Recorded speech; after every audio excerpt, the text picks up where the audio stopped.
October of 2016. Zach Hentz gets the party started. Week 2 underway in Madison.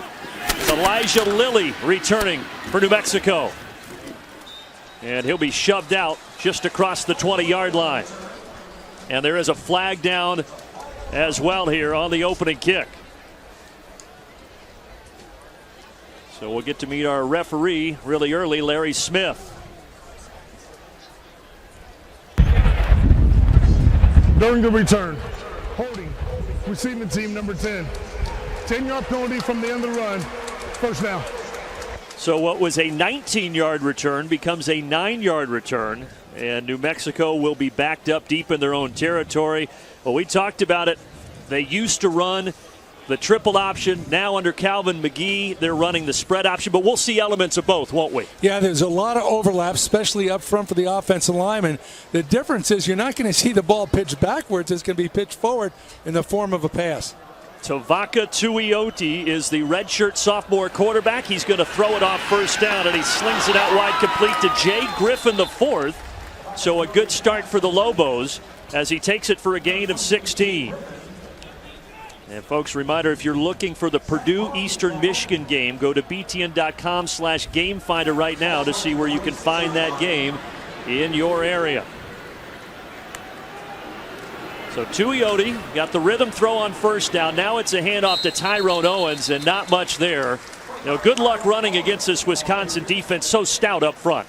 Yeah, so stout. And, you know, one of the things about this defense, they get tested all during the spring, all during the summer, and every day running against a team that runs the ball as well as anybody in college football, the Wisconsin Badgers. A loss of a yard, so 2nd and 11. Tavaka Tuioti, mentioned he's a sophomore from Long Beach, California. He won the job in camp, and they're a pretty good throw, but incomplete. In and out of the hands of Jay Griffin, the man who caught the first pass of the game. 3rd and 11. Yeah, that was right on the money. He was wide open. Now, Dakota Dixon, he was breaking down from his safety position. That would have been a big-time hit there, but the ball should have been caught. Maybe he heard those footsteps of Dakota Dixon. Last week, New Mexico, a blowout win over an FCS team, Incarnate Word, 62-30. The offense looked pretty good. 7 pass plays of over 30 yards. And they only had 10 of those all of last year. And they're throwing here on 3rd and 11. Tuioti on the run. It's complete into the hands of Delane Hart-Johnson. And he is pushed out right around the line to gain. It will be a first down. Well, all too often you see what happens. If the defense gives up contain, which they did there, the defensive end came underneath, and the Lobo quarterback could get back outside, and then the receiver is right in his vision.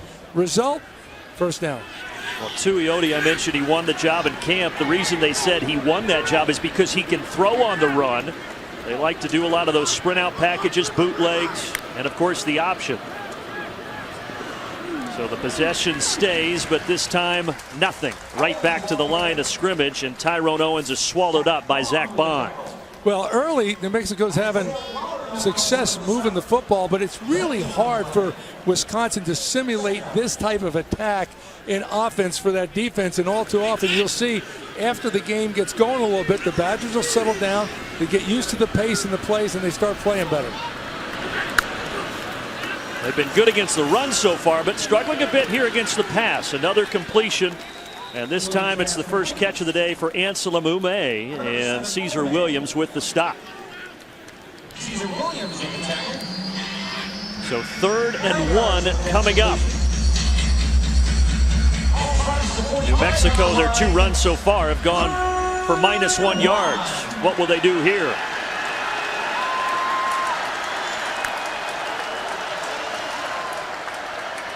Checking to the sideline.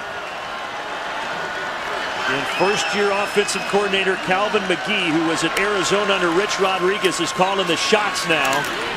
And they have the first down. They needed 1. They got 2. Tyrone Owens with a carry. Auto Owners Insurance impact players for the Lobos when they're on offense at Wisconsin's D. Yeah, well, T.J. Edwards, the linebacker, Buckets Award finalist, 4-year starter, really good. And Dakota Dixon, all Big Ten safety, 3-year starter. as Elise said, he is the glue in that secondary. He's the veteran, the fifth-year senior, Dakota Dixon. 1st and 10.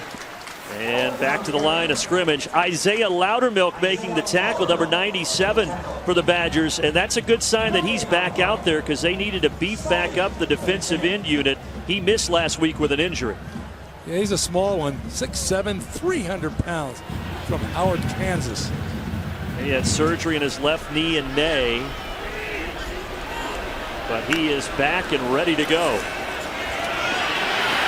Tuioti on the run, low throw, trying to scoop it off the turf. Ume, and they will say he caught it. Field, it's a completed pass. First down. So Ume, the redshirt sophomore, sweeping it right off the turf. Oh, I think it hit the ground. Looks like it did. That front tip of the ball hit the ground. We'll see if this is one they take another look at. As it stands, a gain of 11.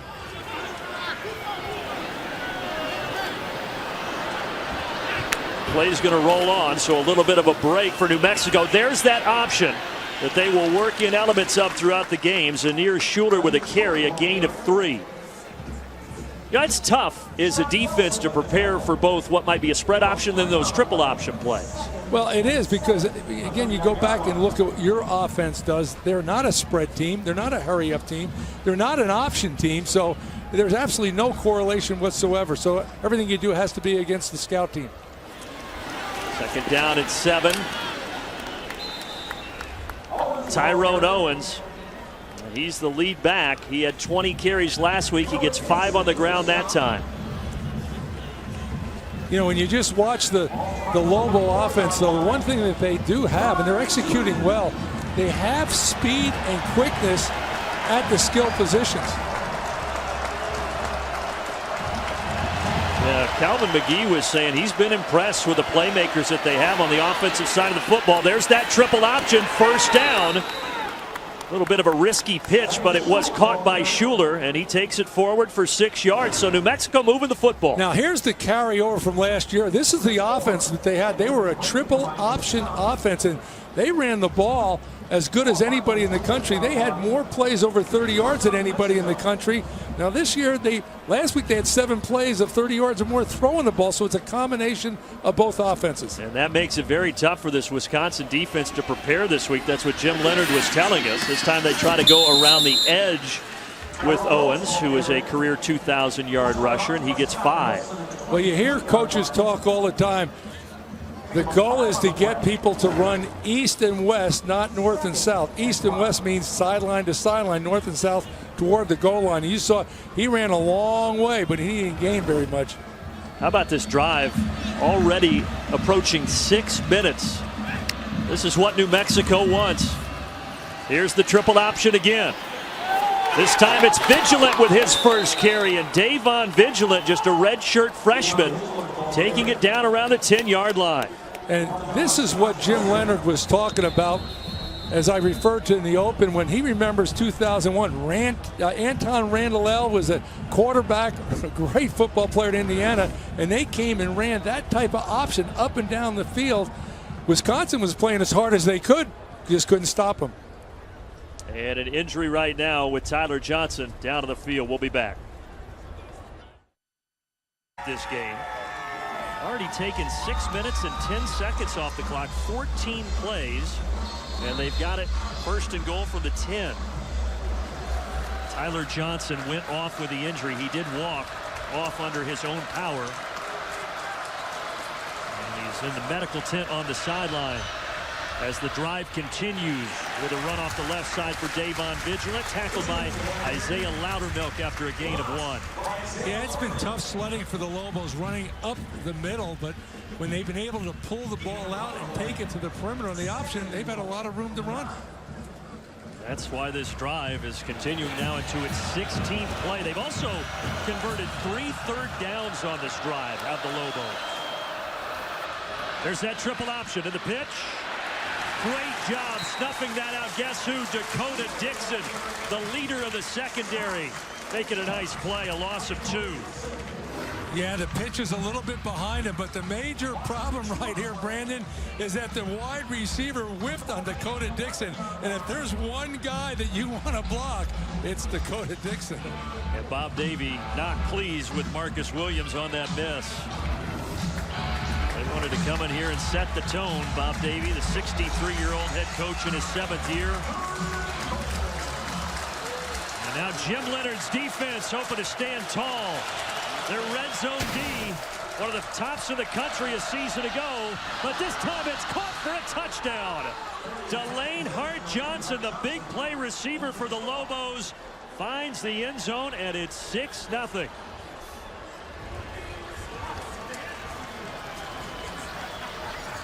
How about that? A 4th third down conversion on this drive. Yeah, wide open. And, you know, the thing about it, down there in the red zone, you're going to get 1 or 2 passes. You're going to get the fade or you're going to get the slant. And you play off him, you're going to get the slant. And he was wide open. You saw the linebacker flashing underneath, but he went too flat. You're not going to see that Wisconsin defense give up 4 third down conversions on a drive much this year. But they did right there. A 17-play drive. Hart-Johnson to the end zone. Lobos up early. Pick it off. And Jim Leonard's defense did not give up a touchdown the entire 4 quarters against Western Kentucky last week in that 34-3 win. But New Mexico takes it down on their first drive and gets it into the end zone. Talented freshman Aaron Cruikshank from the goal line. Some great special teams there for the Lobos, and only out to the 15. And now Alex Hornibrook and Jonathan Taylor, they've been over on that sideline for over 7.5 minutes. They're raring to go. Yeah, what's important now is that they've sustained some type of drive to give Jim Leonard and the defensive coaches an opportunity to get their defensive guys, make the adjustments that they have to make to get back out there and play better the second series on defense. Those numbers you saw for Hornibrook a week ago, 257 yards, one off the career-high 258 that he had in the Orange Bowl. And on the ground, it starts with guess who? Jonathan Taylor, as he stretches forward just shy of the 20. Well, they started right out with 22 personnel, 2 backs, 2 tight ends. Of course, one of the tight ends was lined up as a wing, but they went right after him with a fullback. And, you know, there was a blocker that was not, I mean, the defender was not blocked when he missed the tackle. Easier said than done tackling that guy. Cole Van Lanen, you saw number 71 starting at left tackle. John Dietzen, they said likely not available today. They're just going to be cautious with him coming off the surgery he had this summer. No gain there. Good tackle by Jalen Burrell, the corner. So an early 3rd and 6 for Wisconsin. Yeah, anytime a corner makes a play, you know, right at the line of scrimmage like you saw right there, Kevin Cosgrove, the defensive coordinator for the Lobos, who used to be a defensive coordinator here at Wisconsin, he gambling right away. He brought that corner blitz.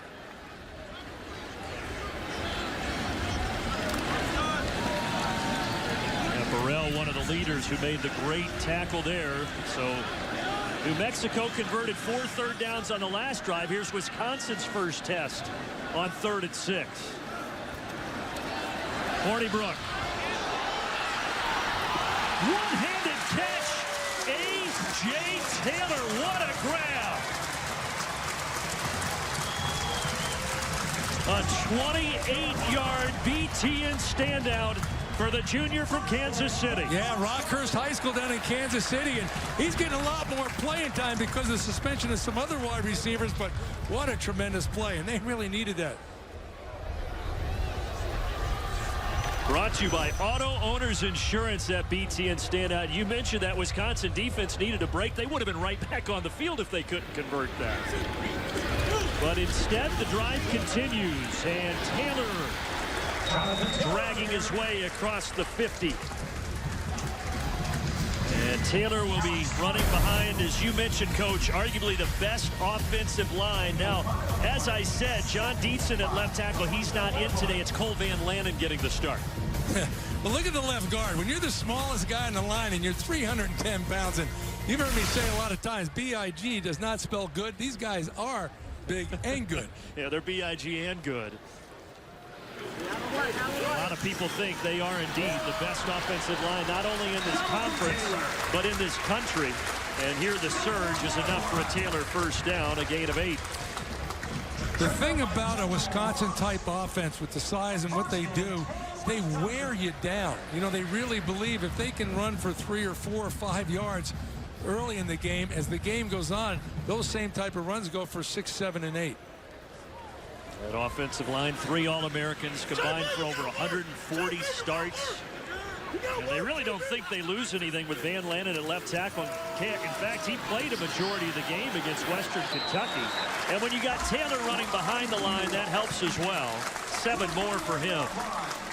Well, when Taylor runs the football and the guy that has to make the tackle is the free safety, you know everybody in front of him is doing a good job. You can see the Lobos sinking underneath, forcing the ball to go outside, and the defensive backs have to make the play. The safety along with D'Angelo Ross, the corner. And that was Taiwan Deal with his first carry. So Taylor getting that last play off. Deal returning last week after the injury. And this time it's Deal again. He said last week, because he had to miss the previous year with the ACL tear, it felt so good to be back on the field. A 5th-year senior. Good to see him out there. Yeah, Deal out of Washington, D.C. area, went to DeMatha High School. A lot of good players have come out of there over the years. DeMatha, powerhouse in a number of sports, but Deal with back-to-back 7-yard carries. And now he gets a breather, and Jonathan Taylor returns.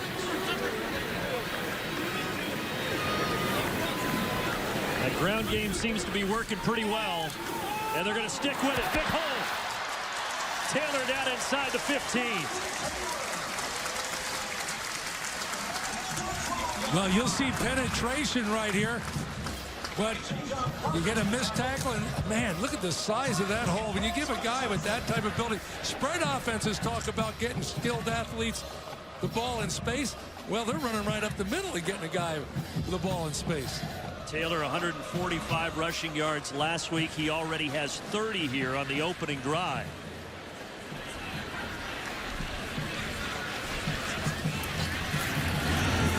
Right back to it. And he keeps those legs churning to the 8. 2nd and 6. Now you talk about the red zone. Last year, New Mexico defensively really struggled in the red zone. They only stopped their opponent twice in the red zone from scoring touchdowns.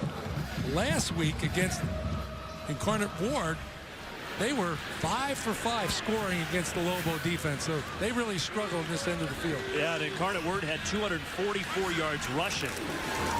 That's going to be a recipe for disaster against Wisconsin unless they step up and do better like they did there. This time they get Taylor for no gain.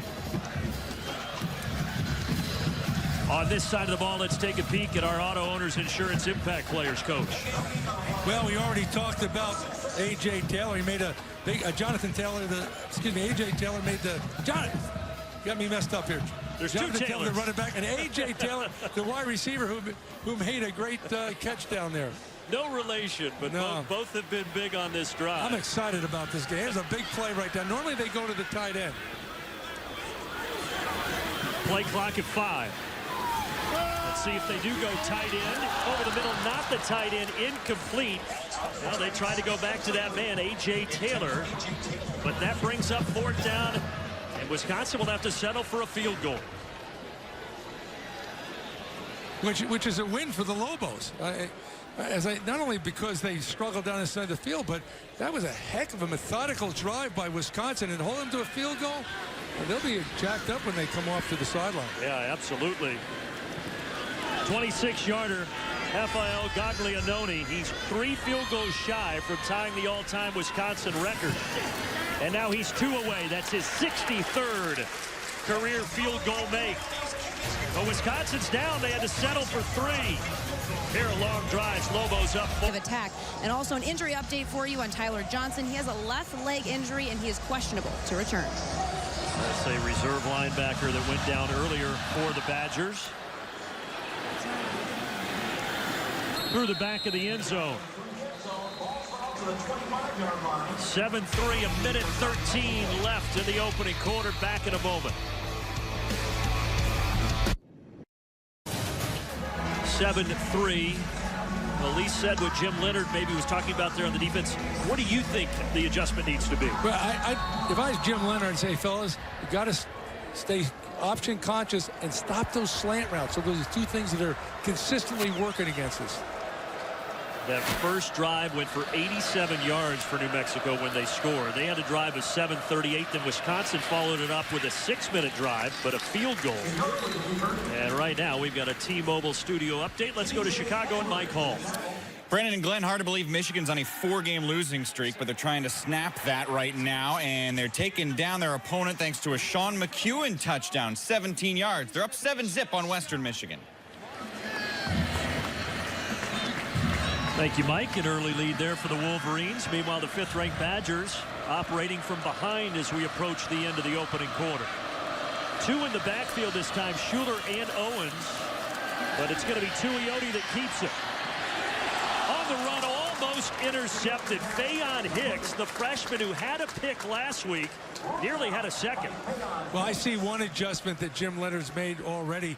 He brought the strong safety right down on the line of scrimmage, made an 8-man front. They were only 3 deep right there, and they still were able to play the pass to the outside.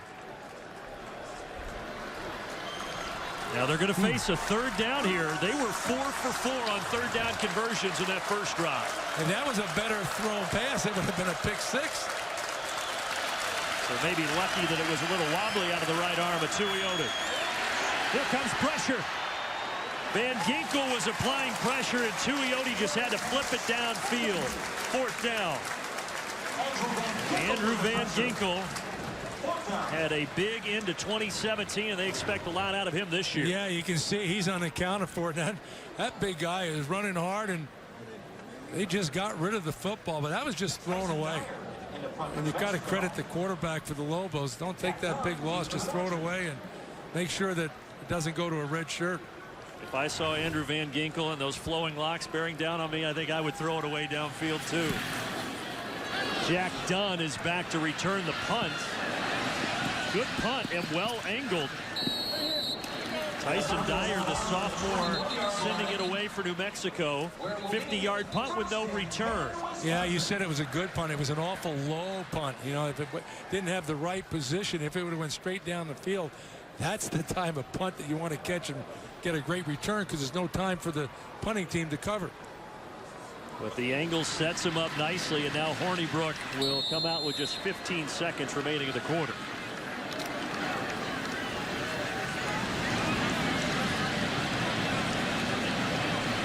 High formation. Taylor dotting the I, but Hornibrook's going to roll and throw. Incomplete in the direction of Kendrick Pryor. The offense commanded by the 46-year-old Joe Rudolph. And he, just like Chris Dan Leonard, all Wisconsin alums. Yeah, it was great visiting with those coaches yesterday. You know, I mean, obviously they're all football coaches around the country, but some guys are ball coaches and some guys aren't. I mean, those guys are really ball coaches. They just love the X's and O's and their players and willing to share some things with you.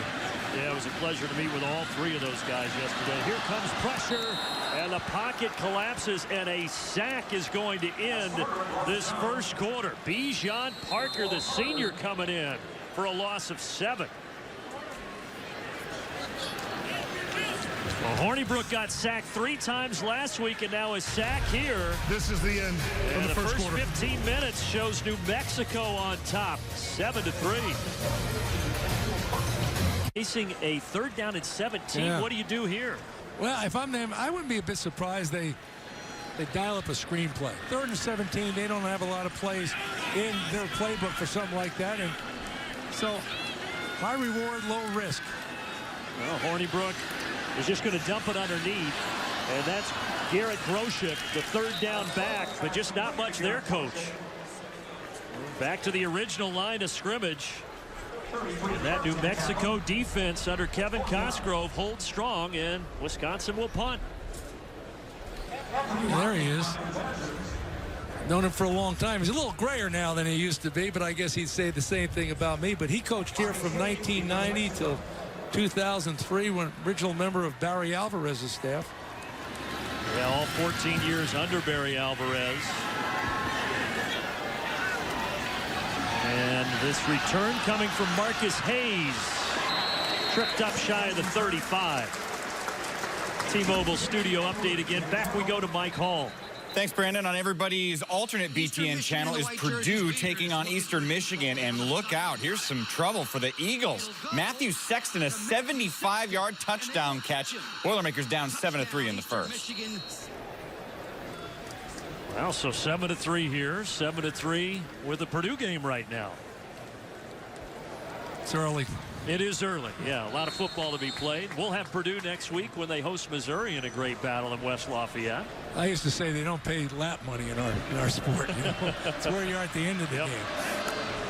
And certainly a lot of time left in this one. Here goes the triple option pitch at the last second to Owens. But Tuioti kept that until the final possible second. Well, you mentioned it. He kept it to the last second, and that's what a good option quarterback does. You pin that guy down that's responsible for the quarterback so he can't overlap to the pitch. Watch it right here.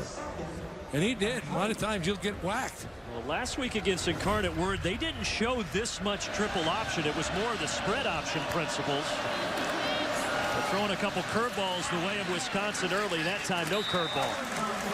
Tackle made. Caden Lyles, redshirt freshman who switched to O-line from D-line in camp, coming up to make the stop 3rd and 2. I'm sure Jim Leonard's thinking, thank God we're stopping that dive, the inside part, because if you, all three phases of the triple option are working, that's when you really got problems. He can make some adjustments on the quarterback and the pitch. Both Owens and Schuler in the backfield with Tuioti.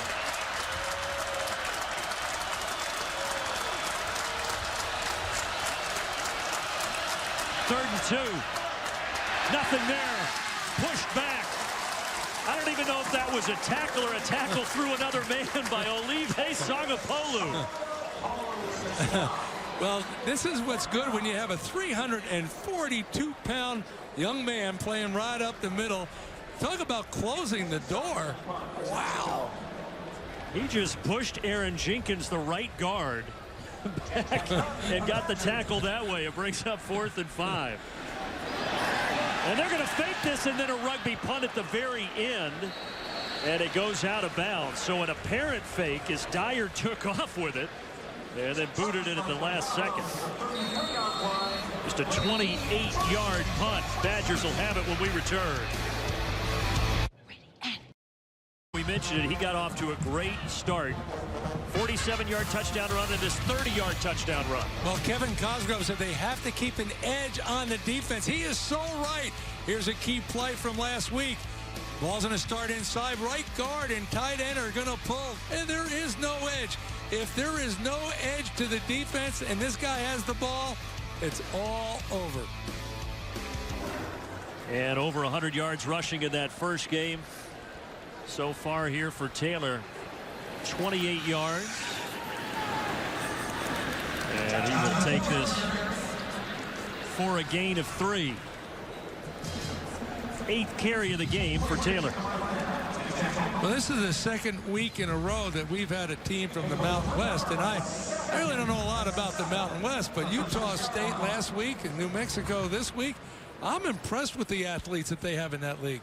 Yeah, UNLV, they almost beat USC last week as well out of the Mountain West Conference. So 37 yards now for Taylor on those 8 carries. Second fastest Badger to 2,000 yards.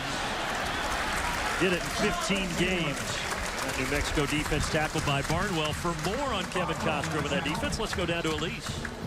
Cosgrove really stressing to his players in that defensive huddle to do your job, and players even yelling at each other, keep your energy up. You know, Alex Hart told me that they thought last week their defense got off to a slow and sluggish start. He said they were much quicker this week at practice, and that's what they needed to do today, and that's what they've done so far. It was funny on the call with Coach Cosgrove. You said, you know, the offense looks pretty similar as there's a big hole. Down inside the 20 on the carry for Alec Ingold, the fullback. 39 yards. Oh, Alec doesn't get to carry the ball very much, and man, does he do a great job here. I'll tell you that when that left tackle blocks like that, that hole that big, but watch him run. I mean, he is excited.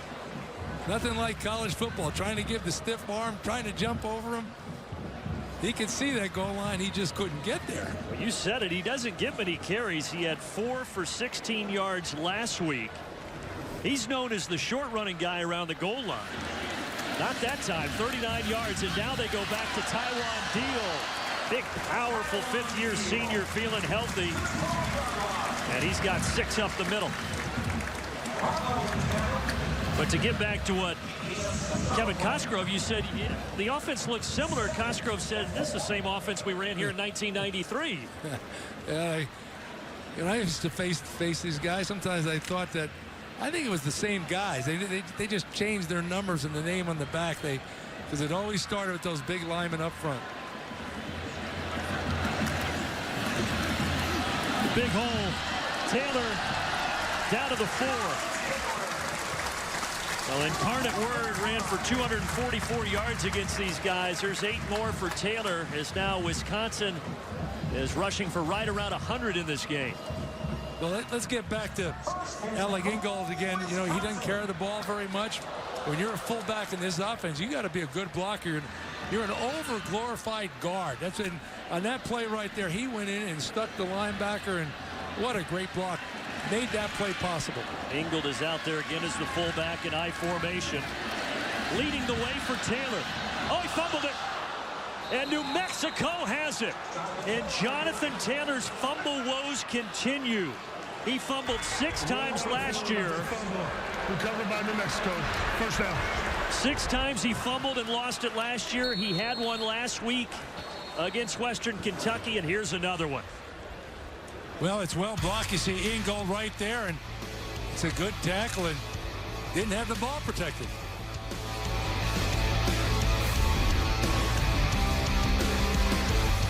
On Jonathan Taylor, it's this. Yeah, you've got to protect the football at all times, especially in the red zone, because everybody is squeezed in there. You mentioned the safety making the hit. If you have to run with both hands on the football down here, that's what you've got to do. So New Mexico takes over, and they do so with a new quarterback, Sharon Jones, coming in for Tuioti. And he keeps it around the left side for a 3-yard gain. So Tavaka Tuioti, the starter, is out after a few series. The junior Sharon Jones in. Surprise you a little bit? Absolutely. Unless we don't know of something, but Tuioti was playing great. But right now, Jones, the junior from Moreno Valley, California, he's the guy. And their other backup, Colton Gerhardt, got injured last week. So really, this is their 3rd-string quarterback, flipping a pass out to the tight end, Marcus Williams. That play right there is the spread option, you know, compared to carrying the ball down. Watch it, he'll fake it inside, and then he just throws it outside. But Sharon Jones, a week ago, this is not a spot he envisioned himself in. Tuioti out. The backup, Colton Gerhardt, unavailable. Sprained ankle in week 1, but here he is. How much does that change your playbook if you're Bob Davie? I don't think it changes it at all because of what they're doing. I mean, if you're an option offense or a spread option offense, to change total offense because of the quarterback is bad. It's the same deal. So they go with a safe throw underneath, just nothing there. Braden Dickey with a catch 1 yard. The only thing that you might see more of is the spread offense, rather than he might not be as good as taking the ball under center, coming down and running the triple option, but it's the same reads. And mentioned before, you know, it's so much overlap for the offensive line. It doesn't matter if it's triple option or spread option. But they were having success with a triple with Tuioti out there. So if they do have to go away from that some more spread base, we'll see how that impacts them. Elijah Lilly came in, and he is the explosive player. Great speed. He will hand it off. Not a lot of space there for Elijah Lilly. They love the speed of Lilly. They want to get him the ball in interesting ways, but they don't like 3-yard losses. Yeah, he had nowhere to go. He reversed field because he saw point of attack, air penetration, and he'd run him for his life. But Tough to go away from those linebackers of Wisconsin. yeah, Zach Bond stayed at home. He read it and got back upfield and made the tackle. Bond, another guy returning from injury. He and Taiwan Deal, the running back, both missed the season ago. Now this crowd at Camp Randall trying to amp them up. Whistles before the snap. And a timeout was taken. Timeout, New Mexico. It is a first charge. It will be a full. And we'll take the timeout with them. The game great, led him on that 7.5-minute touchdown drive, so he's gone. At least for the time being, and we mentioned the backup Colton Gerhardt. He's out with an ankle injury, so here comes Sharon Jones. I think the last play we saw him throw was when he threw the ball away. Yeah. You know, now the question is, if he's injured, number 2 is injured, who backs this guy up if something happens? They've got Trey Hall as the emergency backup, a true freshman, but right now it's Sharon Jones, and oh, the snap surprised him, and he went right down to the ground. So what a twist in the plot here for the New Mexico Lobos. Yeah, this is a communication problem right here because I think Jones is walking up to check the play. The center didn't realize it. Stately snaps the ball as the quarterback is walking toward him, almost goes over his head, and they're very fortunate that they retain possession. A big mistake, an 8-yard loss, and Dyer boots it to Jack Dunn. And Wisconsin's going to start in plus territory. This is the play where Tuioti got hit. Let's take a look and see if we can see anything. You see him right coming down here.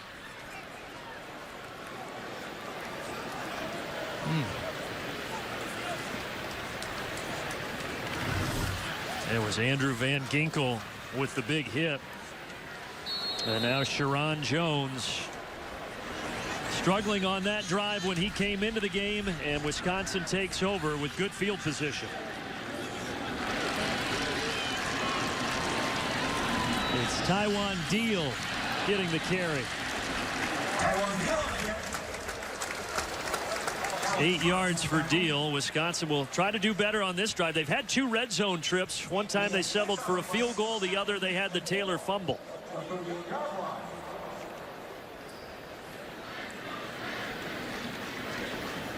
Curious to see if we see Taylor on this drive after the fumble against Western Kentucky. And that was a different game at that point, but they sat him on the bench for a while. Back to Taiwan Deal for the first down. T-Mobile Studio update. We return to Mike Hall. Brandon, big turn of events with Northwestern Duke. Clayton Thorson threw a pick. Northwestern lost a guy for targeting on that play, and the next play was this, a 52-yard touchdown catch for the Blue Devils. They're now up 14-7 in Evanston. And keep an eye on that one. And Northwestern coming off the Big Ten win in week 1 at Purdue, trying not to take a step backward. Tight formation, running all the way between the tackles. Third straight carry for the 5th-year senior Taiwan Deal, tackled by City Vinny Tumaivena. Well, that's twice now that we've seen the off-guard tight end pull like the play that we diagrammed before. But New Mexico's kept an edge, so it forces the ball back inside, and that's what you have to do on that play, because if it gets outside, it's over. No mistaking what Wisconsin wants to do right now. This quarter, 9 plays, all on the ground. And Jonathan Taylor is back out there. Last touch, he fumbled it. And he holds on to the football here.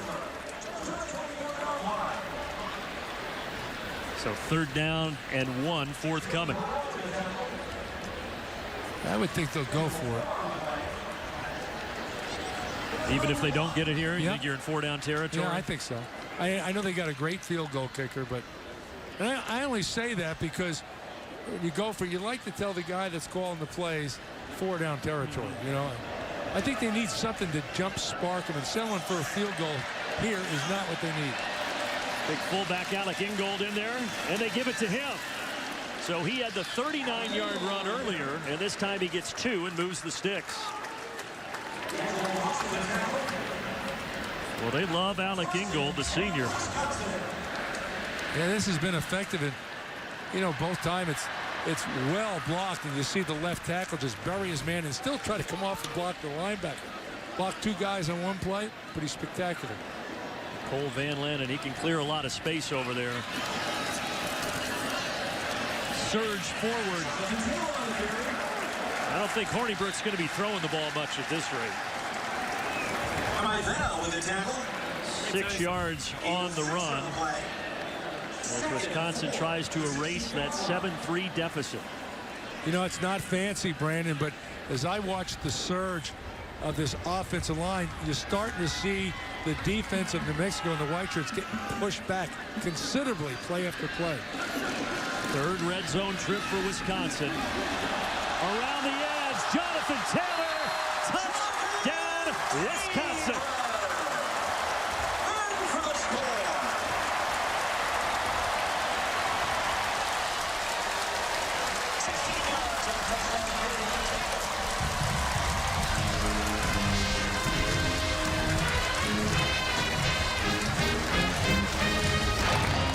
Brandon, you mentioned the key word, edge. There is no edge player there. And if you don't force the running back, any of these running backs, Wisconsin back inside, you'll have a problem, I guarantee it. He wants to erase the memory of that fumble. That'll help. 16 yards to the house. He had 2 touchdown rushes last week against Wisconsin. Now 16 already in the young career of the sophomore sensation, Jonathan Taylor. Is lining up to break all sorts of records, Jonathan Taylor. And now we'll see what this New Mexico offense can do with their third-string quarterback, because that just completely changes the tenor of this game. It sure changed. That's why we couldn't figure out why they made a change. They had to make a change because of an injury. And we've not seen the triple option out of Jones. We've seen the spread option, but not the triple option. Yeah, they were running it effectively with Tavaka Tuioti. That first drive, they went 87 yards and scored. The last 3 drives, 13 yards, 3 punts.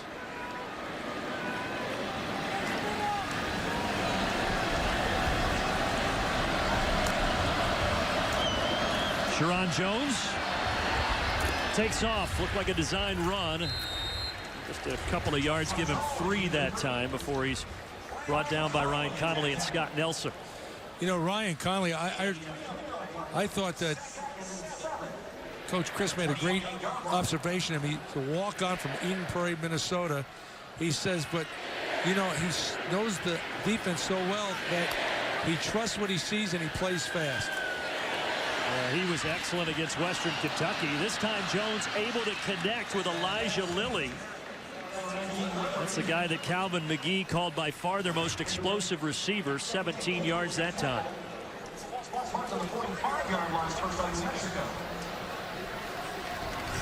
And nothing fancy. Those are probably the safe underneath throws that they're going to like for Sharon Jones here.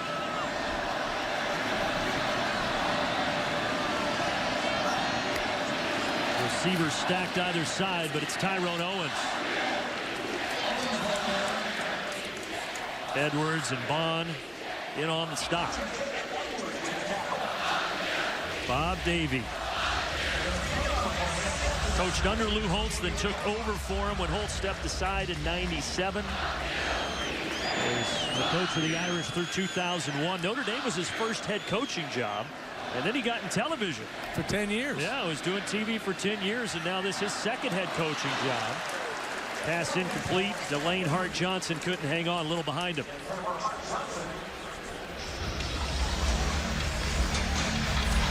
He made a point on our phone call. He said, you know, I'm just glad to be coaching again.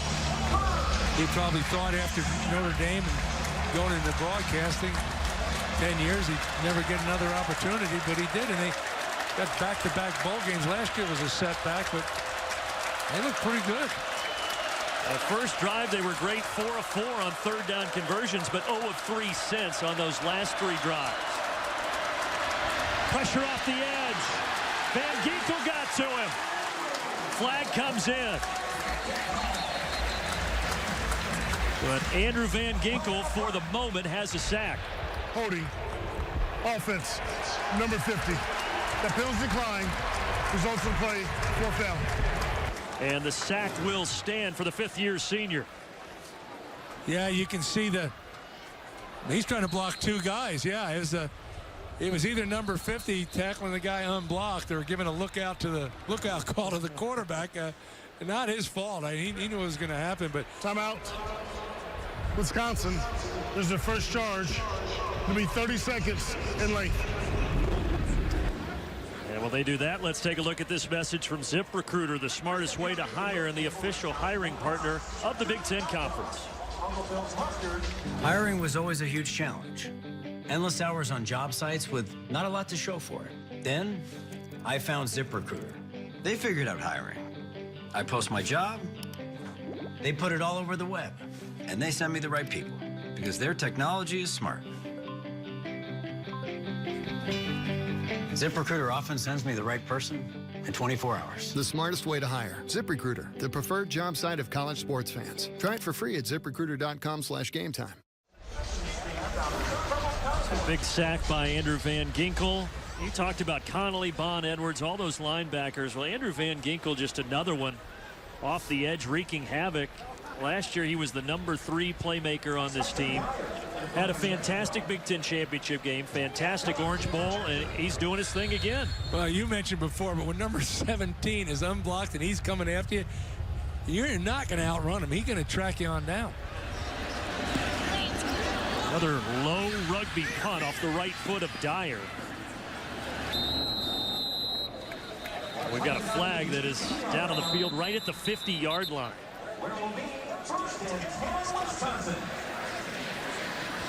Big Ten officiating crew headed up by the man in the white hat, Larry Smith. Bob Davies saying, what's this call about?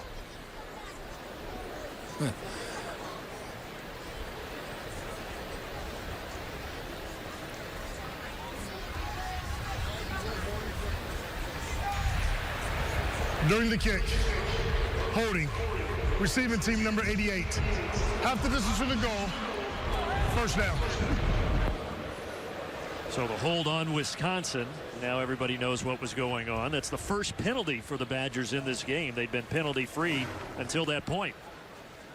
Well, you can see it. Yeah, he grabbed him and fell down, and he could have called one of a couple guys, I think, there. Yeah. Little punt return, hold him up, just don't get caught.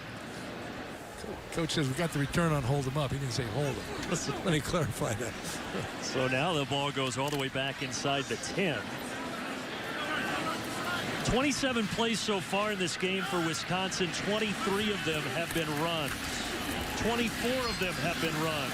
Taylor out to the 20-yard line. First down. You know, you mentioned 24 of them runs, and they're running methodically, and you know, you keep thinking, okay, but when are they going to go up top? You know, figuring New Mexico's got to overplay the run, go up top, go for the deep one. Wisconsin takes a timeout. 30 seconds in length. Of the second quarter here, Wisconsin has now used all their timeouts, and instead of throwing, they're going to run it again. They're going to get the first down, and that should do it for half number 1. Little surprised, totally conservative right before the half.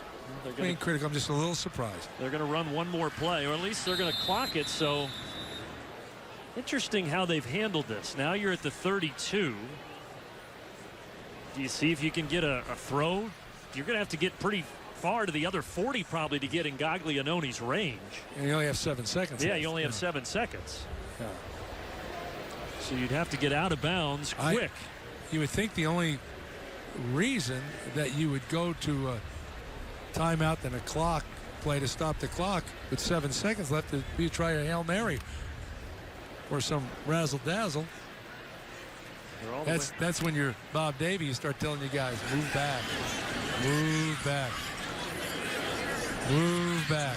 They're not moving back too much. The safeties are way back. Hand off Groshek. And Garrett Groshek lost the football. It's not going to matter. Wisconsin recovers. And that is how the first half comes to a close. Jonathan Taylor was the headliner with 99 first half rushing yards. Wisconsin up 3. Stay tuned.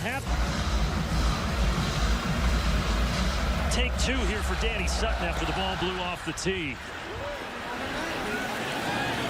Cruikshank, the speedy true freshman from Brooklyn, but both of his returns so far in this game have been contained inside the 20. Yeah, both times New Mexico Lobos did an excellent job covering the kickoff. So here comes Hornibrook, coach. In the first half, he only threw 4 passes. He was 2 for 4.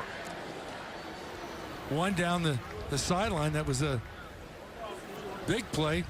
A.J. Taylor made a circus catch down there, and it's really the only thing worth talking about in the passing game so far. Well, remember, they're still missing Quintez Cephas and Danny Davis to suspension. Davis will return next week. Cephas suspended indefinitely. And the second half starts out with a lot of what we saw in the first half. A carry for Jonathan Taylor, just a 1-yard gain. Yeah, we keep talking about that offensive line, which is really good, but some of the movement, some of the yardage they gained today, you wouldn't know it. And the thing about it is, if the Lobos are overplaying the run and putting more hats in there than you have hats to block them, could be a problem. This time, Hornibrook will look for his 5th pass attempt of the game, and it's complete underneath. As he's got a 3-yard gain this time, hooking up with his tight end, Xander Neville. They're happy to have him back. He missed last week, and he's a big part of both the run and pass game. Well, that was a completion, but that's not what they designed. You can see when he broke contain, he was looking for somebody in the flat. Credit New Mexico. They flew over there and had that protected. He had to throw back inside, and that's not really what you want off a break contain throw. And with that short gain of 3, it's now 3rd and 6.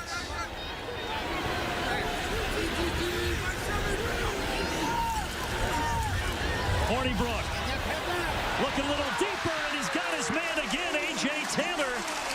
In the first half, it was a 28-yard reception for the junior Taylor, and here it's good for 21. First and 10, Wisconsin.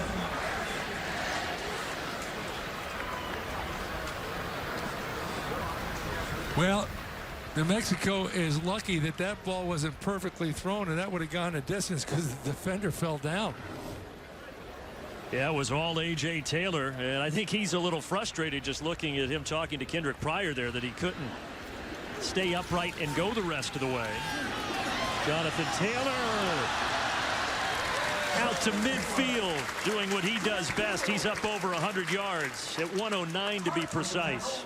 Well, defensively, New Mexico on the snap, number 23, Marcus Hayes. He is just flashing down and almost makes the play for, you know, a yard or 2 gain. But one guy, it's awful hard to tackle these running backs for Wisconsin.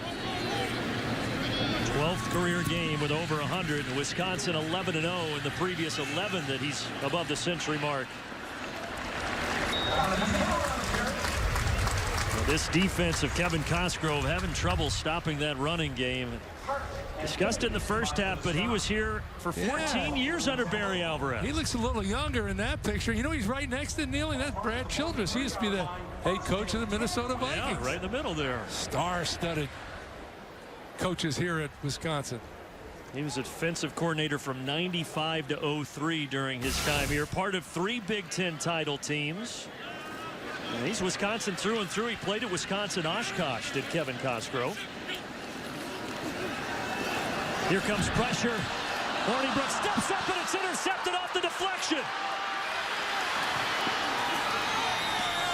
Toey returns it off the pick for New Mexico down around the 25-yard line, and Bob Davies'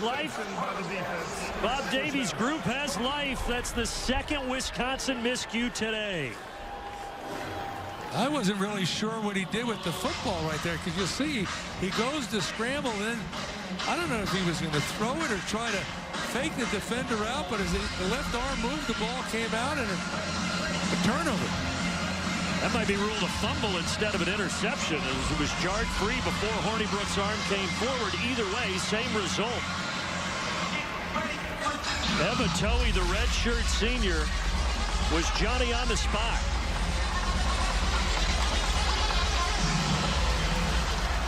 So now Jim Leonard and the Wisconsin defense put into a tough spot here.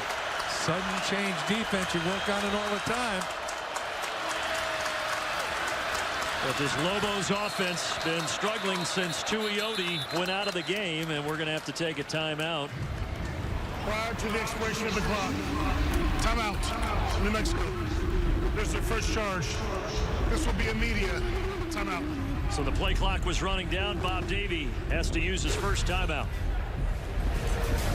Wisconsin, 2 giveaways in New Mexico territory. The last one was ruled an interception by Alex Hornibrook. So now Sharon Jones in this Lobos offense, which has been struggling since that first touchdown drive, goes off play action and an incompletion in the direction that time of Jay Griffin. Yeah, they went with the play action and tried to throw the quick slant that in the first half, which we talked about, seemed to be open all the time. Well defended. The defense there by Madison Cone. And there's the story. The 87 yards on drive one, 33 cents. And Elise told us Tavaka Tuioti, the starter, he will not return in this game.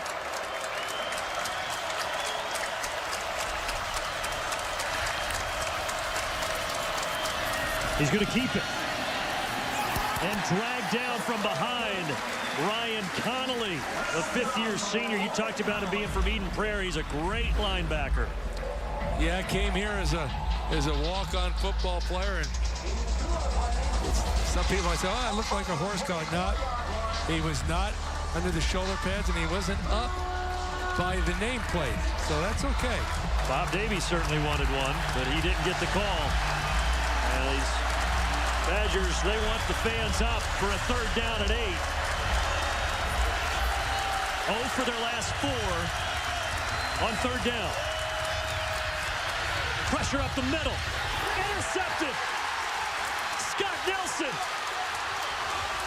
returns it near the 24. The redshirt freshman from Detroit. The first pick of his young career, and it's a big one. Yeah, you mentioned it. He was under pressure. They threw the kitchen sink at him, and guess who was right in his face? All number 17. Under pressure, he throws the ball deep, leaning backward off his back foot. Threw it up for grabs. The center fielder picked it off. And Scott Nelson, last week it was Fayon Hicks, the freshman, with the interception against Western Kentucky. And now another young buck, Scott Nelson, the freshman, with the interception here. And with all the talk about the depth in their secondary, it's looking pretty good. Yeah, and you know, I know they've been very concerned. A lot of times after a turnover, someone goes for the home run. Instead, they'll go right up the middle with Jonathan Taylor. Well, they were looking for the home run, and they just gave it to Jonathan Taylor. 11 yards, and Jonathan Taylor, what a big day for him. 127 on 21 carries. It's a nice luxury to have. He did lose the fumble earlier, so yeah. We said it. That's really the only knock against that guy so far in his career.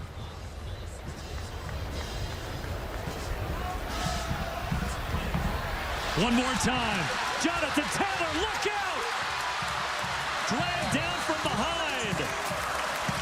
Well, before that run, he had not had one all day of over 16 yards, but that was for 43. Well, the last 2 runs, I mean, obviously he's a great back, but, you know, you just watch him in here. If you give him a little alley to get through with fine offensive blocking by the line, he's going to find it. I'm surprised they caught him from behind here. I was too. Credit to D'Angelo Ross. Yeah, he was a sprint champ in New Jersey, so. But D'Angelo Ross, 2nd-year starter Caught him from behind.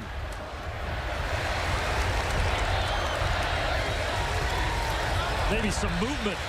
Flag does come in. It's still going to be a play of positive yardage for Jonathan Taylor. Looked like the defense jumped. 11 yards for now. Offside. Defense, number 26. Middle's declined.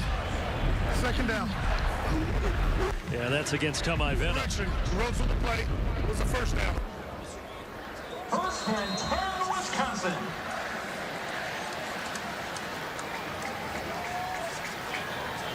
Just bruising runs by Jonathan Taylor all game long. He has 65 yards on this drive, and that's what Wisconsin has on this drive. It's been all Taylor.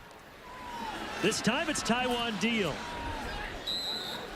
Taiwan Deal on the carry. No surprise. I mean, you see right there in New Mexico, they're gaming. They're moving up front. They can't go toe-to-toe with that offensive line. And they've got to commit a lot of people to the run. The problem when you do that, it's susceptible to play action pass. Or if you don't stop the run, if he breaks one tackle, there's no depth to your defense. There's no safety. You're gone. Over 260 yards rushing for Wisconsin, and they've thrown for 59. That man, Alex Hornibrook. Handoff, Chris James. We've seen all four backs, Groshek, Deal, Taylor, and now Chris James getting the carry. You just watch it right here. They're going right toward the line of scrimmage. As soon as the ball is snapped, there you are, playing run.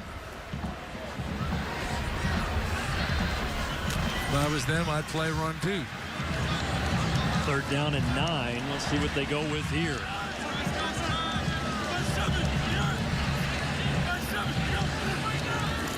Hornibrook, plenty of time, caught, touchdown.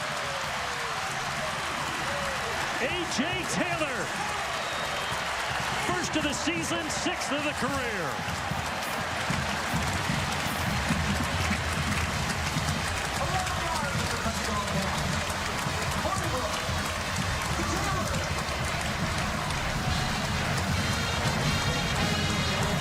Yeah, they ran a crossing route underneath. They brought Taylor around behind the tight end on the crossing route. He was wide open, and Hornibrook put it on the money. Tell you what, if your last name's Taylor, it's been a pretty good day. Those two have combined for 240 yards and 2 touchdowns. A.J. and Jonathan, no relation. Yeah, they were my impact players. I had trouble getting their names out, Taylor and Taylor, but they've been the impact players. Have they ever? 17-7. That's why Taylor was wide open. Taylor, who had a breakout 2017 as a sophomore, looking for an expanded role this year in 2018.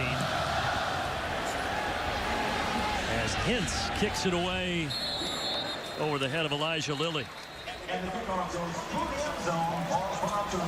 It's big for Taylor and Pryor to continue to step up with Quintez Cephas and Danny Davis out with those suspensions. They've had to turn to a couple of walk-ons at the wide receiver position to start the year with Jack Dunn and Adam Krumholtz. Yeah, when we talked about, those suspensions, and, they're great players, those two guys, but, Paul Chris says, hey, we got other guys here that have waited their turn, and now they're getting a turn, including those walk-ons that you're talking about. He says, we're fine at wide receiver. Yeah, they still feel like they have 4 good options, even with the suspension. So now back to Sharon Jones in the struggling New Mexico offense. They had the 2 takeaways, but they have 0 points off of those 2 takeaways at Wisconsin. Yeah, and again, they threw the ball to the outside, and the corner did a good job of forcing it back inside, and Dakota Dixon makes the play, sure tackle, and he's an awful good safety. One of the best in the country, there's no question about it. Amari Davis, first carry for him in this game, junior from Oakland, California. He'll get 3 yards to bring up 3rd down on a gorgeous Saturday in September at Camp Randall. First half, when they got to this situation and they ran the ball up the middle, and Anytime the center goes under, quarterback goes under center, they're trying to sneak, but that's not going to work. Oh, it's not going to work at all. They went back a yard there. And that means that on their last 6 drives, they are 0 for 6 on third down. A fumble recovered by the defense. First down, Wisconsin. And here they lost the football, and Wisconsin and Jim Leonard's defense picks it up. Let's have another look.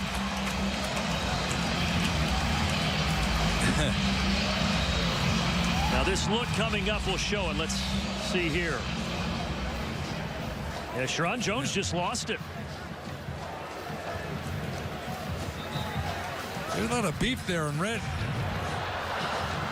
The ruling of a fumble recovered by the defense is under further review.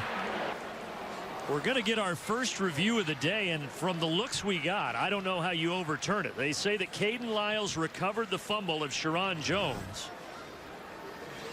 And unless there's another look in there, Coach, I think this is going to stay as called on the field. We have yet to talk to Dick Honig back in our Chicago studio. Dick, welcome to the program, sir. What do you think of what we just saw? Well, I think you said it very clearly. There's a pileup. They have to have clear video evidence that the ball was recovered to make any kind of decision here. And I don't think, at least to this point, we have not seen a view that gives us anything definitive other than what the officials called. After review, the ruling on the field stands. First down. And that is exactly the verdict. So it's the first turnover of the day, or second of the day, the first fumble for New Mexico. Thank you to Dick Honig. Good to have him back with us this year. And he agreed with us one other time. That's good. Yeah, I mean, it's you two that usually, you have the disagreements. Never. Just back in your coaching days, that's all. He was always right. So Wisconsin with a 10-point lead and looking to add to it. A return to Jonathan Taylor, 24th carry of the day for him. Back to that fumble recovery was Caden Lyles, who recovered a defensive end, who switched over from offensive lineman to defensive end. Now, how often do you see that happen? Yeah, they needed it because they had Garrett Rand out for the year at defensive end with the Achilles injury. Isaiah Loudermilk out. He had surgery in his left knee in May. He came back today. But they have really relied on Lyles and Matt Henningsen at defensive end to start this season, and it's paid off for them. Taylor backing his way as this New Mexico defense tries to stand a little taller against the rush. So third down and 6 for the Badgers.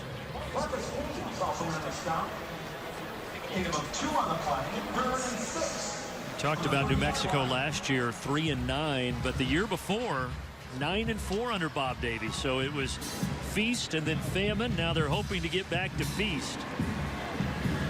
And even last year, they lost 3 games by a field goal or less. I mean, they were close. 7 years now under Bob Davie. On third down, pass is caught but short. First catch by Jake Ferguson. That's the tight end you were talking about. A gain of 4. Now what do you do here? Looks like they might go for it. With that big line, I go for it. Now, the only thing you're hesitant is you got a field goal kicker that's unbelievable, but I'd go for it. Ferguson was well covered, by the way, there. He was very well covered, and they are going to go for it. So they need to get to the 24. The fullback Ingold in there, and they give it to him.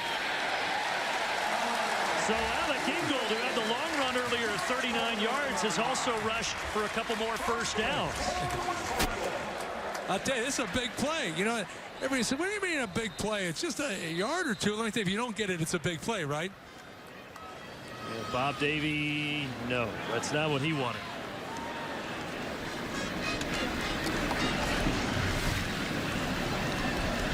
And we have an injured Lobo, so we will step aside. Get you caught up in a moment. Timeout.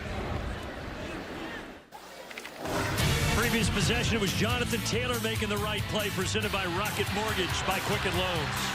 Yeah, as I said before, I'm surprised he got caught from behind. 43-yard run, and that set this up.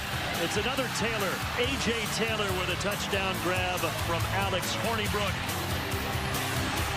And Hornibrook hasn't thrown the ball a whole lot, but he's been effective. 6 of 9, 73 yards and a touchdown. I still can't figure out that one turnover. Yeah, the ball slipped out of his hands on that one interception. But here's what the two Taylors have done. Yeah, that's pretty good. Right? Jonathan Taylor and A.J. Taylor. One runs it, one catches it. You selected those as the impact players. You're Nostradamus here. A little reverse here. Aaron Cruikshank. There's the freshman. Oh, he gets hit hard around the 10-yard line. Boy, did he ever. But this is the freshman that they said is not fully got the playbook under wraps yet, so they want to get him the ball in special packages, just like that. Yeah, I thought he might score on that. Woo. Welcome to big-time football. Good tackle. Well, 5'9", 154, soaking wet. He's the smallest guy on the roster. Jalen Burrell. Yeah, Burrell came up for the tackle. Man, I like it.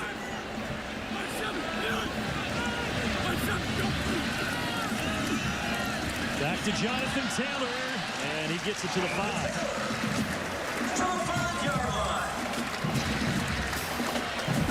By the way, the injury before we went to break was to the nose tackle for New Mexico, Aaron Blackwell, and he's one of their leaders, the leader on that D-line. And he's big in stopping the run, and that's been something, obviously, that New Mexico has struggled with from start to now. And they've had trouble over the years in the red zone, other than when the other team fumbled the ball. Taylor fumbled early inside the 5, but 291 rushing yards for Wisconsin. Back to the ground. Taylor, he's in again.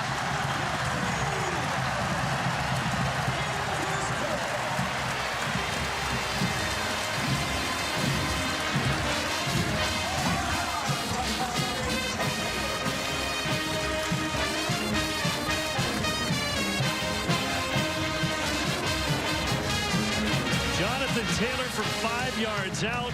Both of his touchdowns have come off, or both the Wisconsin touchdowns have come off of turnovers in this quarter.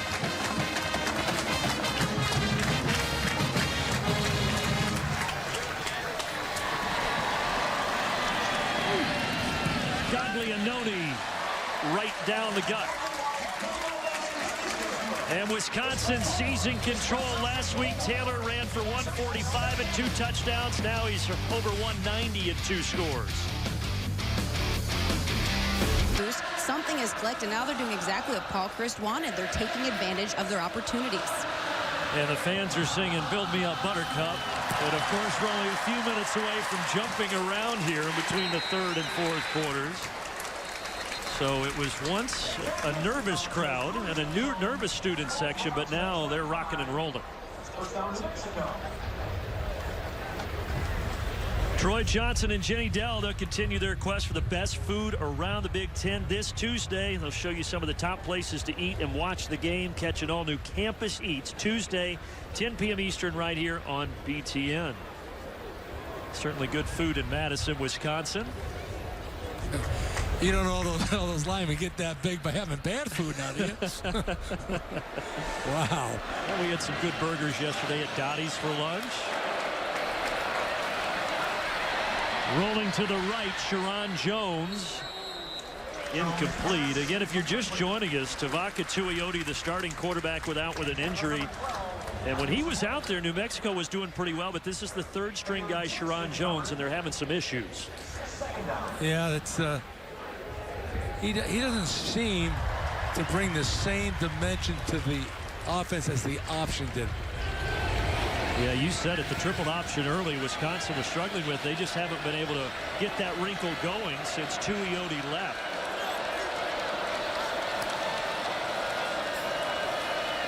Fake the give to Owens, and there's just nothing there. Ryan Connolly gets him in the backfield. This Wisconsin defense is all over whatever the Lobos are throwing at them. Yeah, you got to credit Jim Leonard and the defensive staff. They've made the adjustments. They've got the guys in the flow. I mean, that's just good play. Ryan Connolly talked about it. He's a smart guy. He trusts what he sees, and that enables him to play fast. Won 3 state titles, did Connolly, during his time at Eden Prairie. He was actually the quarterback of that team. And now a great linebacker here in Madison. 3rd and 11.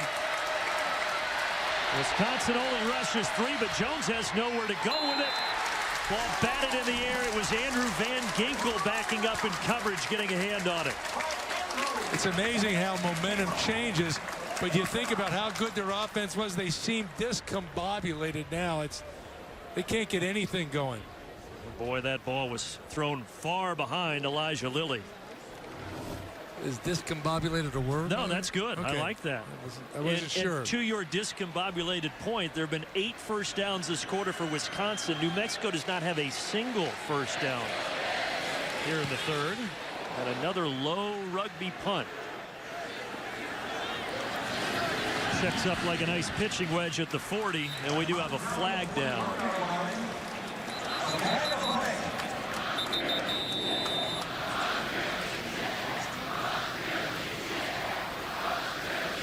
Sort this out. Larry Smith. During the kick, holding, number 81 of the receiving team. 10-yard penalty, first down. So back Wisconsin up 10. 195 yards so far for Jonathan Taylor. It's really been a workmanlike effort for him today. They've given him the ball a lot. Not a lot of plays have been totally clean. He's had a couple of big ones, but man, he's had a lot of 5- or 6-yard runs. He's a good, durable back. And as you mentioned before, the only wrap on him, he's got to hold on to the football. He had that fumble early on down around the goal line, but he's been really good since.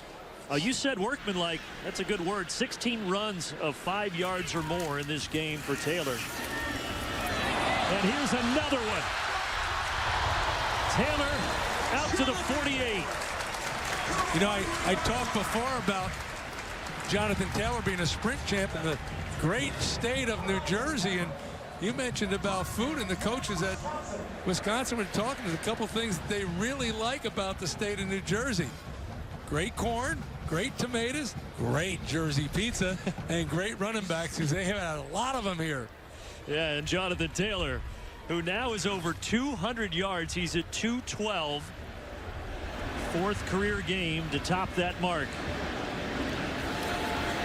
And this time off play action, Hornibrook has all day. Going for Taylor, and he's got him. The Taylor connection continues. It's either Taylor on the ground or Taylor through the air.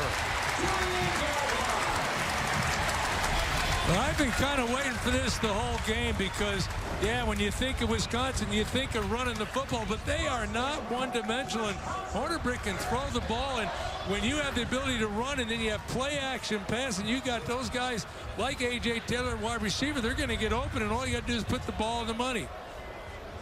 4th catch for number 4, and he's over 100 yards receiving. He's at 103. The two Taylors, coach, have combined for 315 yards, and now they're looking for more, and they've got more. The big line trying to push Jonathan Taylor across the goal line. He won't quite get there. He stopped at the 1. I think I know where I would go on 2nd and goal. You think? Well, I'm going to tell you, they're right in that end zone facing those students, and they're just trying to get these students really jacked up for jump around, and they've only got 7 seconds to wait. Yeah, they're going to let this clock wind down so they can jump around. They tell you to jump around, so you got to do it. Yeah, you did. And to put the debate red as thank you. The 4th quarter starts with an easy touchdown run.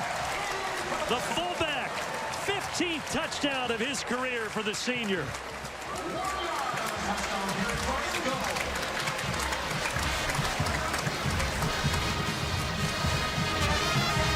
So from jumping around, they go right into the end zone on the first play of the 4th quarter. And what was once a 7-0 New Mexico lead, well, now it's all Wisconsin. I should have picked Alec and Gold as one of the impact players. You guys would have thought I was nuts. He's been really good. Every run he's had, either for a touchdown or a first down. 31-7. They may have been nervous early. They're not nervous anymore. The number 5 team in the country rolling. I can hear you guys. Elise, I hear you plotting. Elise, drop and give us 31 right now. You know I will. I would do it. I'll do anything you guys tell me to do. You're a good sport. You're a good sport. Wisconsin 4 touchdowns in their last 4 red zone trips to completely take control of this game. And New Mexico only 10 yards of offense this half. Yeah, and normally when things are going bad, they get worse. And, you know, I wouldn't be a bit surprised New Mexico turns the ball over here. 2 turnovers this half for them. Wisconsin had the first 2 turnovers of the game, including that fumble by Jonathan Taylor around the goal line.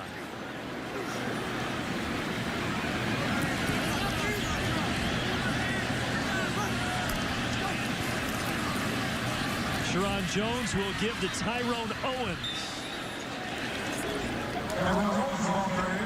Gain of 11. You look at this. This is an interesting graphic. FCS opponents by conference. Big Ten only 2 this year. Yeah, look at those SEC over there. You know, sometimes people deal with perception rather than facts, but not that there aren't some good FCS teams, but we're not playing them. Only 2 out of the entire Big Ten conference scheduled this year. That last run by New Mexico got them their first down of the second half, and now they have back-to-back first downs. Dakota Dixon wrapping up the receiver on that last play, Jake Griffin.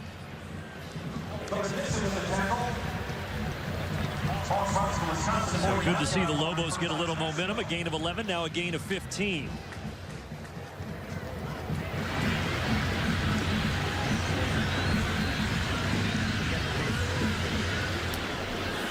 Sharon Jones 5 of 10 throwing the ball, and now he's 6 of 11. Delane Hart Johnson, who has the only touchdown for New Mexico in the game with his 3rd catch. That was an interesting play. As you see it right here, it comes out, and the defender, I mean, it was thrown high. The defender came underneath. I thought he might make a play on that. Chris Orr looked like he almost got a hand on it.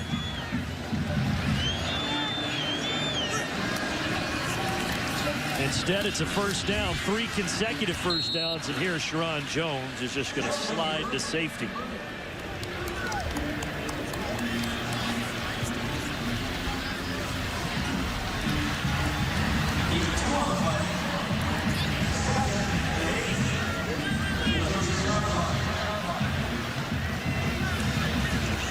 Bob Davies' team out of the Mountain West, the Mountain Division. Prognosticators didn't pick them to do a whole lot this year. They started off good here today, but they've struggled since as we go back to Chicago. T-Mobile studio update with Mike Hall. Brandon, there was a stat that Michigan hadn't had a wide receiver catch a touchdown in 12 games. That stat is done. It was done earlier, but then Donovan Peoples-Jones gets another one. It's now 42-0, Michigan up. So no problem there for the Wolverines, and no problem here in Madison for the 5th-ranked Badgers. Well, there's a little trouble on this carry. Tyrone Owens taking it down deep into Badger territory.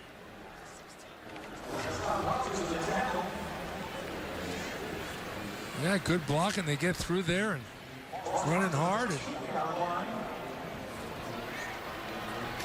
Well, they really like Owens. He's a career 2,000-yard rusher. Only the 17th Lobo to do that in their history. They go right back to their favorite back, the redshirt senior from Texas. You got to credit. I thought that Mexico would really struggle in this series, and I thought they might be desperate, turn the ball over. And this is one of their better series. Yeah, absolutely. As Jim Leonard has put in some of the backups here. And this New Mexico offense, you're right, Coach, they have responded. Owens hit hard and dragged down. Songapolu, among others, getting him to the turf. 20th start for Olive Songapolu, the Samoan.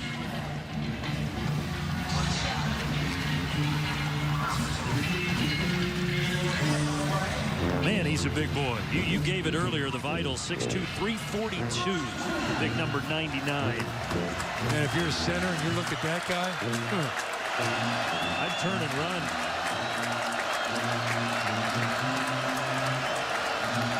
Third and 2, rolling right. Jones has it complete for the touchdown. Elijah Lilly, the junior. That's the guy they told us they wanted to get the ball to early and often. Haven't been able to find him much, but they did there. yeah, Elijah Lilly, a 6 foot, not real big, 159 pounds, but say explosive speed. Second catch of the game goes for a touchdown.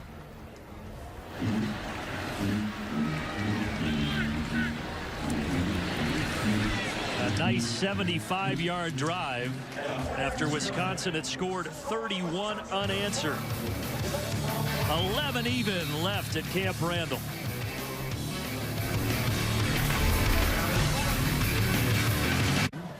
On the opening drive, and now they have their second touchdown after their quarterback Sharon Jones was good on that last drive. 4 of 4 to 4 different receivers. And dropping this one in the end zone, Crookshank will just recover for a touchback.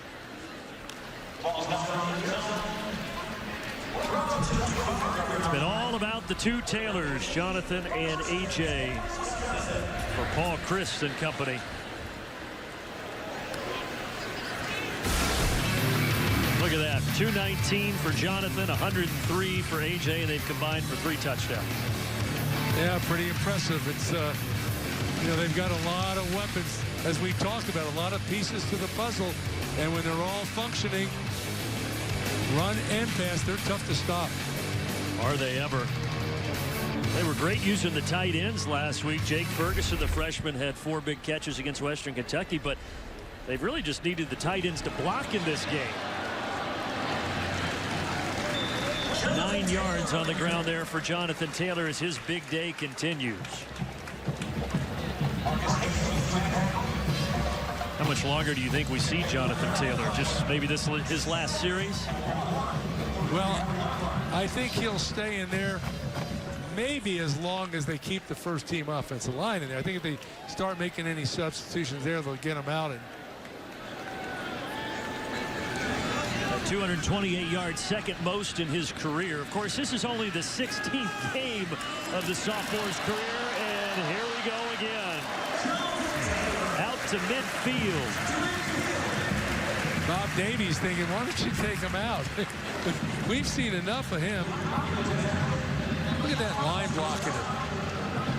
We talked about blocking at the fullback, and that was Stokey that time. They give an Ingold a rest, but they're just coming downhill at you. Career high for Taylor is 249 against Nebraska last year. Right now he's at 244. He's 5 away.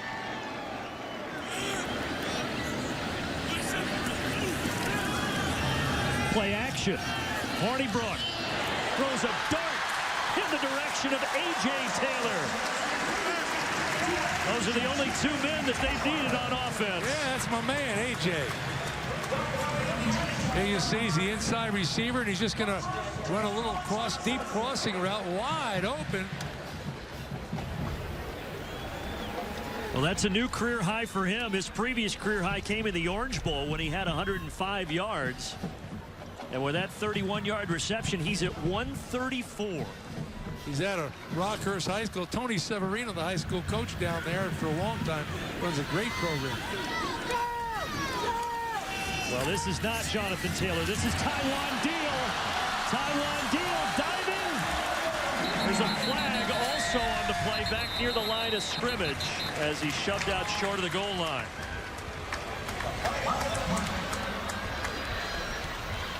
A signal just made by Larry Smith for a hold.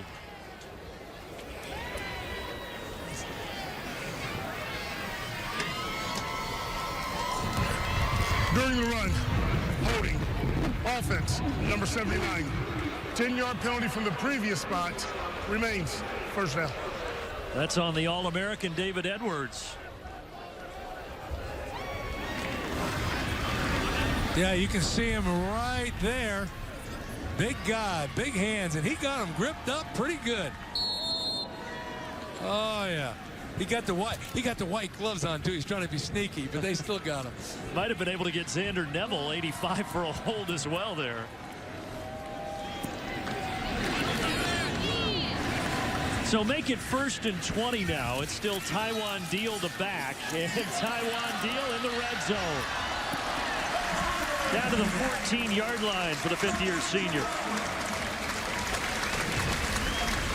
Well, the coaches talked about how they are so happy to have Deal back. A leader, a great kid, and really a great help to Jonathan Taylor. Well, I can tell you from experience, you can never have enough good running backs. You know, one day you think, how are we going to get them all playing? The next day you say, oh, man, we're lucky to have this guy, because one minute you got 3, the next minute you got 1. So you used to like to have a pair and a spare, right? Yeah, that was my rule. You got to have a pair and a spare.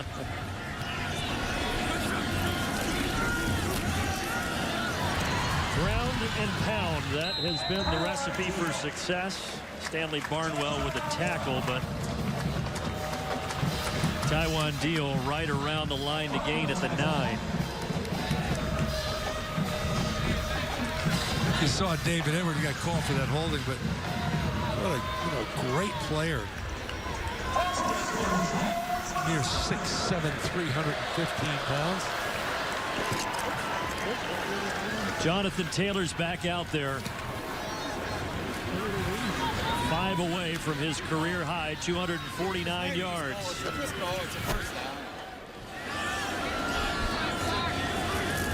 On 1st and goal, Taylor. Halfway home.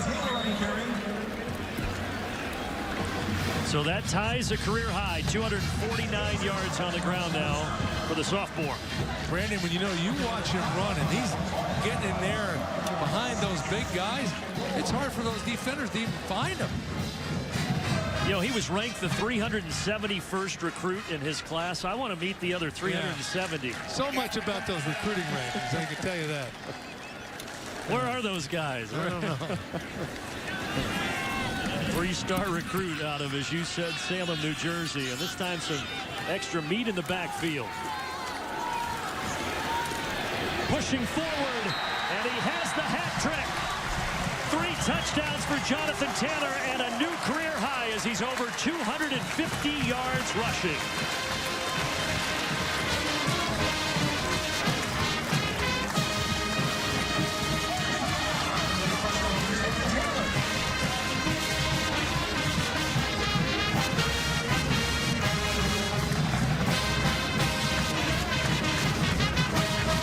Watch him right here. Look at how patient he is. Not rushing it, waiting until he sees the hole open up. Then he gets it in the end zone. So the career high 253 rushing yards, and then he's also tied a career high with the 3 rushing touchdowns. Jonathan Taylor, good luck stopping this kid.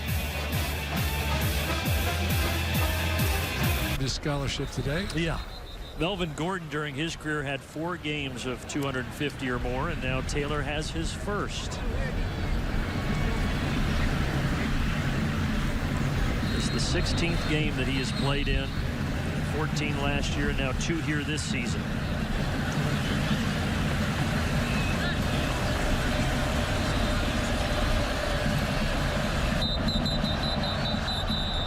And this is whistled before Hintz could kick it away. Maybe they didn't give Hintz the go-ahead before he approached the football because it didn't fall off the tee. We saw that earlier. Well, maybe it was wobbling. So he's going to get some help. Madison Cone is going to come hold it for him. Right now, Cone's just saying, just don't kick my hand. You tell the guy to don't kick my hand. Close your eyes. Then you don't move your hand. I'd move that foot a little further back. There you go. There you go. Yeah, close your eyes. Wait for it. There we go. Clean. Cone says, shoo. From right around the goal line, Elijah Lilly tries to bounce it outside. And it's Cone, who was holding the football, who made the tackle. Jonathan Taylor, hey, let's watch some more of his highlights. All right, I like it. I love running backs. And we talked about if you don't put an edge on the defense and he bounces outside, you got some problems. On the other hand, if you don't put a lot of guys inside, you got problems. I guess what I'm trying to say, if you let them hand the ball off to number 23, you got some problems. They've had big-time problems all game long. 5 touchdowns for him through 2 weeks. 18 already on his career. He had 22 runs today of 5 or more yards. Impressive. Now, New Mexico, they scored last drive. They're going deep here. Sharon Jones almost intercepted. Instead, it's just batted down by Rashad Wildgoose. There's a flag down as well.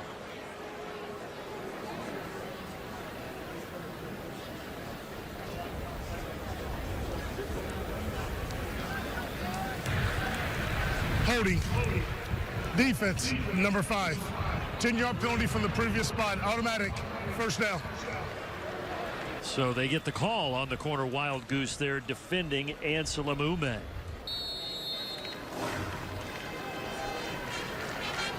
Yeah, a little late there. They must have seen it earlier in the play. So first down and 10. Jones in a bit of trouble. And he's just going to fling it over the Wisconsin sideline. A bit of trouble? A lot of trouble. Yeah, that might have been the understatement of the day. Easy for you to say when you have 3 red-shirted guys just coming on after you. But he was able to stay on his feet and get rid of it.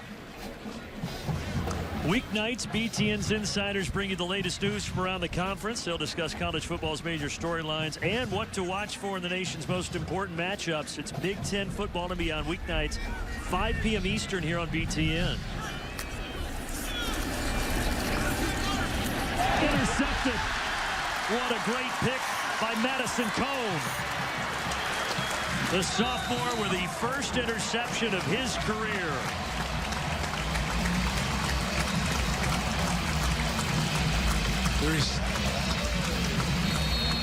Jim Leonard approves. Third second half turnover for New Mexico.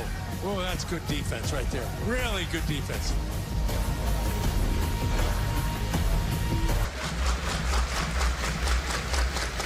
Yeah, you talk about recruiting list. He came here as a walk-on.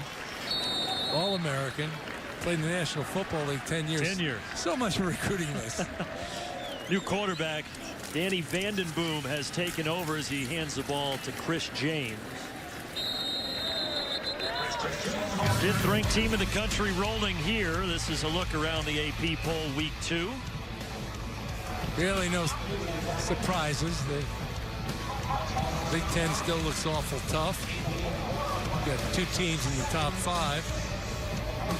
And right now the only other game going on, Oklahoma UCLA. With the Sooners up 21-7. Welcome back to college football, Chip Kelly. You know, those top 5 teams that you look at, there's 4 of those programs have 10 or more wins in the last 4 seasons, Wisconsin being one of them. Chris James, a 5th-year senior out of Chicago, he's getting his, which is great. I mean, coaches love to see what I call down-the-line players get a chance because those guys work just as hard as the guys that are starters in practice all week, but don't have a chance to go out and play. And so normally when a game goes lopsided like this, you put some guys like, it gets worse because these guys, man, they've been waiting to play and they're chomping at the bit. And James has a special place in Paul Chris' heart because Chris recruited him at Pittsburgh. He started his career there before transferring over to Wisconsin. It's the 34th game he's played in between the 2 programs, and he gets 3 yards there.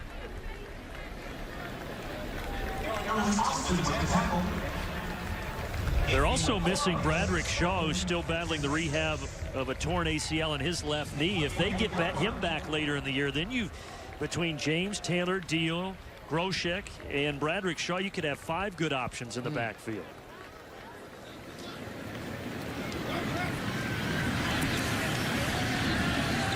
Cone 31 just had that interception.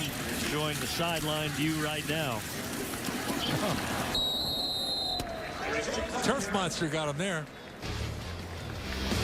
Well, we talked about Jonathan Taylor's day. How about A.J. Taylor's day? Well, it started out spectacular with a circus catch, and then he seemed to be Hornibrook's favorite receiver, and he got open when he was open, and they were throwing the ball. He made the most of it. Right here is wide open. They stick it in there, and he looks the ball right in, and nothing like catching a touchdown pass in the red zone. 5 catches for him, 4 of them 20 or more yards. 134 total and that touchdown. And Garrett Groshek will get the ball. So he and James seeing some action here on what figures to be Wisconsin's final drive. There they are, career high 134, bettering the 105 that he had in the Orange Bowl victory.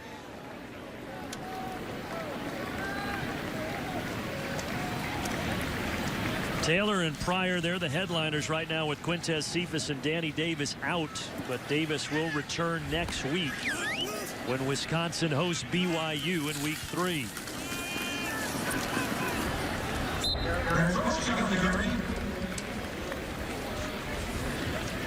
Well, Jonathan Taylor's had such a big game. You know, maybe he needs to thank Metallica. Look at Alex Hornibrook and Jonathan Taylor earlier this week. They went to the Metallica concert here in Madison where they opened the tour. Well, and now they got to go, but they almost got to participate. How's that? Yep. They went on stage and Taylor got on the mic. They threw out Wisconsin T-shirts to the crowd. Are you a Metallica fan? Kind of. I feel like you have to say yes. They're so iconic. I don't know. Are you a Metallica fan? Just say yes. Say yes. Inside the 10 goes Chris James. You're more of an Eagles guy. I know your style. I love the Eagles. I know your style. Yeah. Elise and I have arguments every week on who she thinks they're gonna be all-time classic performers, and she has no clue, really. Really. I mean, some of the people she thinks goes up in the same category as Beatles and Frank Sinatra. Boy, I don't know. Another handoff. NSYNC and Backstreet Boys are classic. Yeah. Oh, God. They're my generation, guys. Yeah. You can't dismiss them. They're the real deal. Yeah, I know. They are. They're the real deal, but not like those guys. Come on.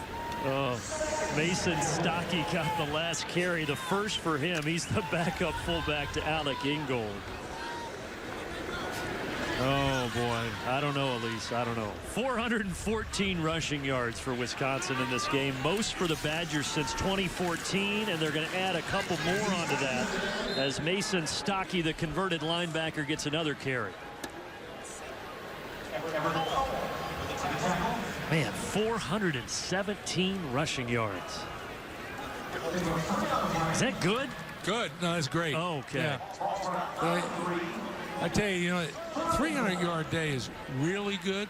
350 is special, but normally the number of times that an offensive team, rushes the ball for 400 yards, you don't forget those days.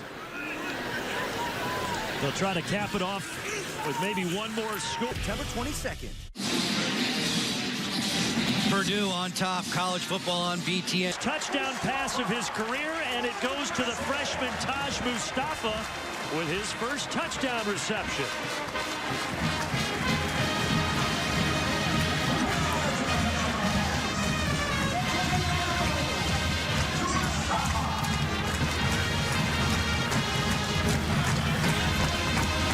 So a memorable moment for both of those men, Vanden Boom and Mustafa. Who gets to keep the football? But it's the first for both. Paul Chryst. Paul Chryst, yeah.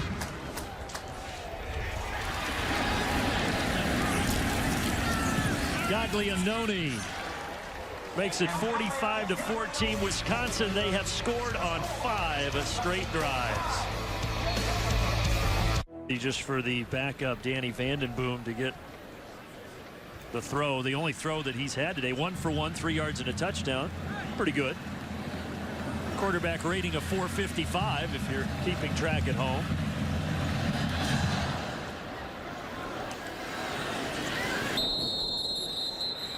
So Wisconsin have BYU, Bob Davie and company. They'll try to regroup at New Mexico State next week. He's not smiling. It might look like a smile, but I'll promise you. Yeah, well, I always thought, though, I did. You know, I've been on the other side of that sometimes, and media would ask me, you upset, hey, you know what? I got to run my team, and whatever a guy thinks is the best for his team, so be it. It was a great start for Bob Davie's crew. That long touchdown drive. They got up 7-0, but things unraveled after their starting quarterback Tavaka Tuioti went out of the game with injury. Wisconsin snagged the lead, and New Mexico just never really recovered. And the 5th-ranked Badgers, behind a career day from Jonathan Taylor, are going to cruise to 2-0.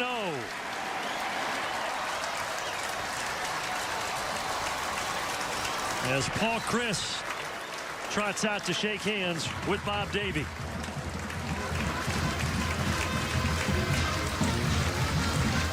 Wisconsin 568 yards of offense despite not seeing the ball for the first half of the first quarter. Yeah, we talked about it. You credit New Mexico. They came in with a good game plan. They executed well and kept the ball away from the Wisconsin offense. And, you know, the way that game started, but we talked about a lot of time the defense has to settle down, but they had problems early in the game with that triple option offense. Elise is with Paul Chryst.